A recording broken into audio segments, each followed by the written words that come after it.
Hi guys, today I'm going to review the Latitude 7350, which is one of the first Core M devices on the market, but it is not just that, because it is also a 2-in-1 device, a 13.3-inch tablet and a 13.3-inch Ultrabook. But that's still not all, because it is mainly focused on the business market and therefore has a smart card reader, fingerprint scanner and also digital stylus support.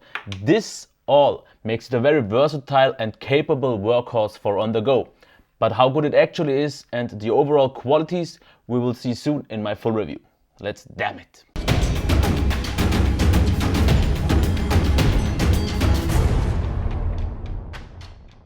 Let's start off with the design and build quality, and I want to begin with the ports and buttons on the tablet side. So let's take a closer look at that. On the left hand side we have the headphone jack, at the bottom we have the stereo speakers, ports and connections for the keyboard dock, and here is the power dock if you want to charge the tablet separately. On the right hand side we have the Kensington lock, volume rocker, Windows button, and at the top we have the power button. At the back we can see the smart card reader, fingerprint scanner and the camera. That's it for the tablet itself. Let's check the keyboard part now. On the left hand side there is nothing, also nothing at the front. On the right hand side we have a full size SD card reader, which is quite nice because the whole SD card sinks in it. At the back you can see some nice large rubber feet for really good grip, and all the ports are on the back. Here we have USB 3.0, mini display port, Kensington lock once again, USB 3.0 again and the charging port. As for the keyboard itself, I have to say I am really impressed and really pleased with the keyboard. You have lots and lots of key travel, great haptic feedback, and it's also a quiet keyboard, because when you type you don't hear all these clicky sounds. Really pleasant, really great, and I would maybe even prefer this over the MacBook Pro, which was my benchmark so far, but this I think is even better.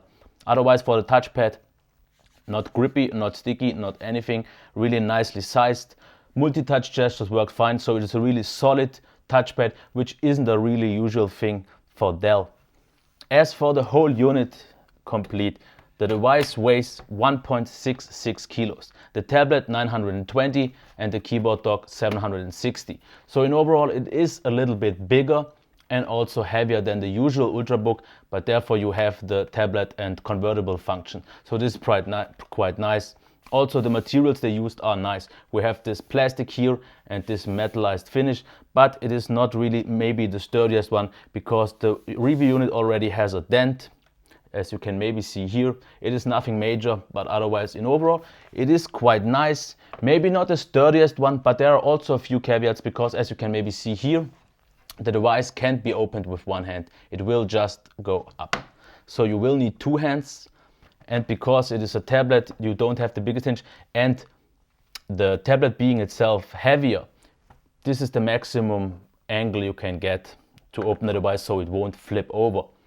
That's maybe okay, because the angle still worked fine, but what I also don't like, when you close it, as you can see here, it will just snap. This is maybe not the biggest issue, but a little bit of details.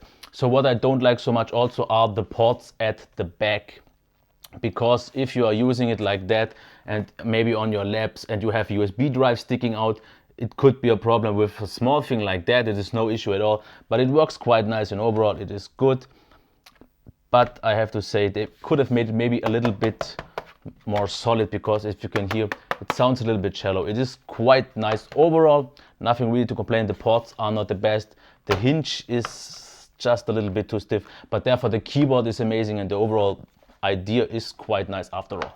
Let's head over and talk about the display. We have a 13.3-inch IPS display with a 1080p resolution, and I think this is the right compromise on a 13.3-incher, because you don't have really any scaling issues, so this is fine. The resolution itself is way than more good enough for a really sharp screen, and for the qualities itself I have to say whites are absolutely perfectly balanced, nothing to complain, not too warm, not too cold, exactly right, really pleasant to look at. Also blacks very deep, and especially good for watching videos, because all the details are really nicely shown here, and this is where it shows quite an advantage over for example the MacBook Pro.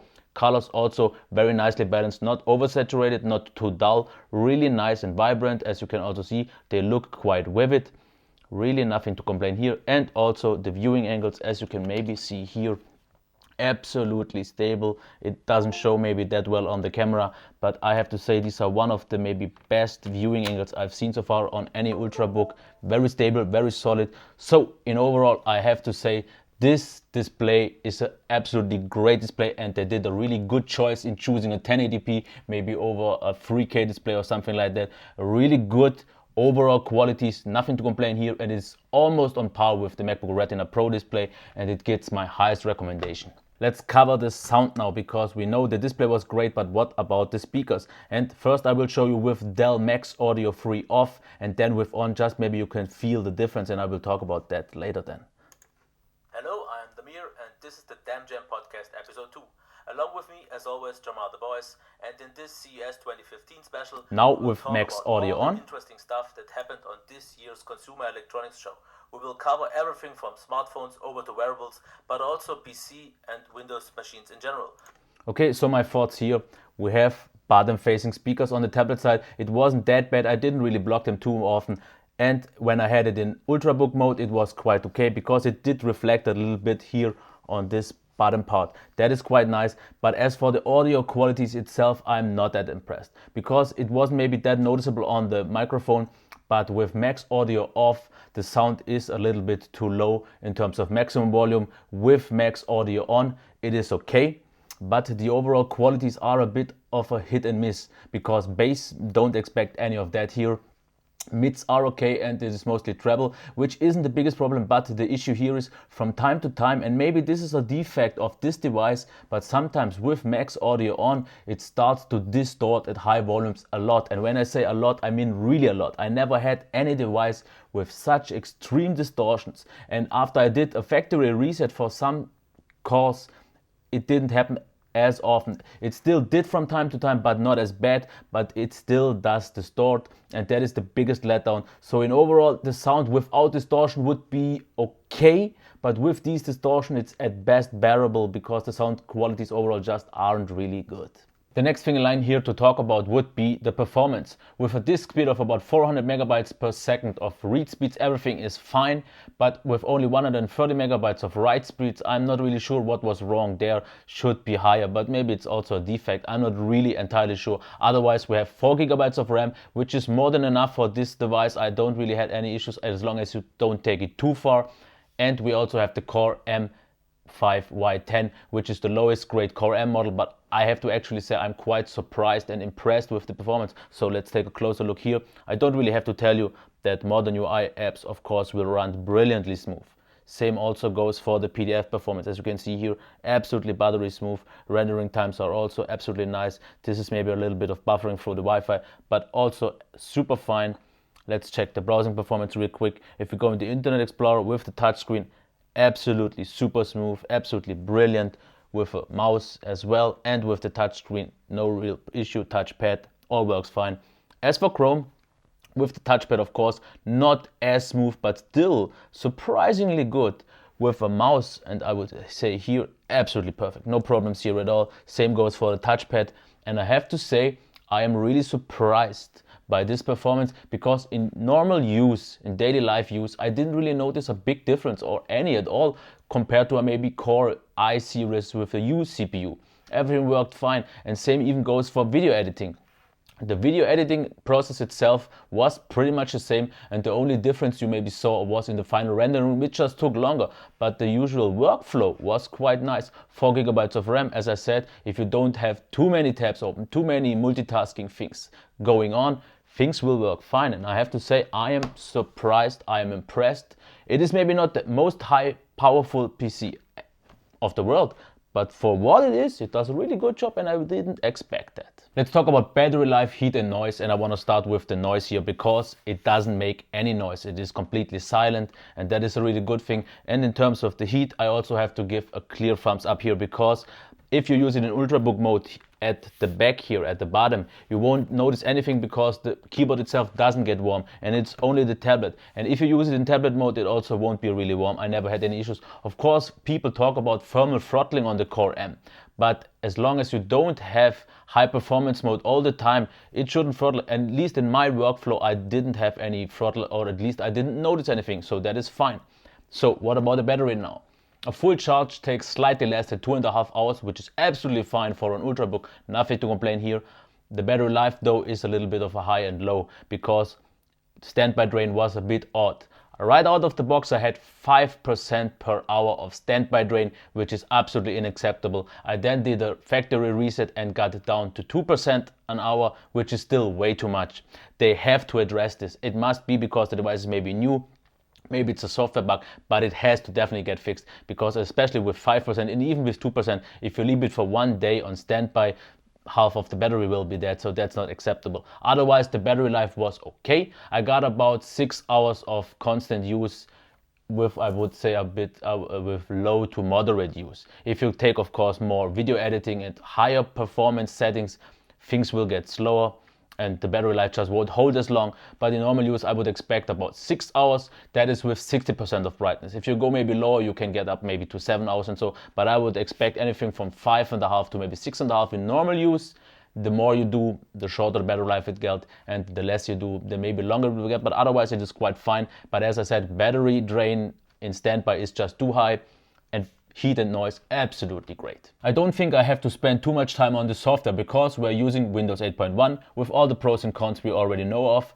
Also the usual amount of Dell bloat, nothing really special but nothing really harmful, no problems here at all. A good thing here, not really any bugs in terms of the software, no shortcut issues or so. I was quite fine with that, but I want to spend a little bit time on the stylus itself because that one doesn't work as well as I would like to see, because as you can here see, everything works quite nice.